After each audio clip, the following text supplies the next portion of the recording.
மொத்தத்துல இந்தியாவுக்கு என்ன தேவை? அன்பு, தன்னைத்தான் நேசிப்பது போல பிறரை நேசிக்க வேண்டும் என்னும் கொள்கை தேவை. அந்த கொள்கைப்படி வாழ்ந்த ஒரு முன்னோடி தேவை. அந்த கொள்கைப்படி வாழ்கிற வலிமை தேவை. இந்த மூன்றையும் நான் ஒரு புள்ளியில் பார்த்தேன். அந்த புள்ளியின் பெயர் இயேசு கிறிஸ்து.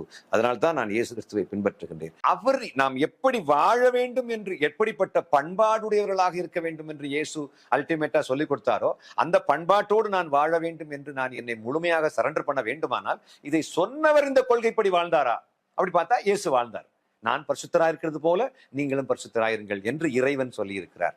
இயேசு கிறிஸ்து சீஷர்களுடைய பாதத்தை கழுவிட்டு சொல்றாரு, நான் உங்களுக்கு இதை ரோல் மாடலா, நான் உங்களுக்கு முன்மாதிரியாக கழுவுறேன் அப்படின்னு சொன்னாரு. அப்பதான் நமக்கு ஓஹோ, இவன் தாழ்த்தப்பட்டவர், இவன் ஒடுக்கப்பட்டவன், கல்வி அறிவு இல்லாதவன், கீழ் ஜாதி, அவன் மோசமானவன், இவன் பயங்கர மோசமான பாவி, இப்படின்னு எந்த வித்தியாசமும் இல்லாம ஃப்ரெஷ்ஷா வரக்கூடிய பாவிகள் என்று தங்களை நினைத்துக் கொண்டிருக்கக்கூடிய, அல்லது பாவிகள் என்று உலகத்தால் பட்டம் சூட்டப்பட்டவர்களை கூட வரிசையா அமர வைத்து அவருடைய பாதங்களை கழுவுவதை இயேசு நமக்கு சொல்லிக் கொடுக்கிறார். குற்றம் செய்யறவங்க எல்லாம் எனக்கு ஏன் ஆளு இல்லை, இயேசு பாவிகளை தான் தேடி வந்தார். ஆக்சுவலா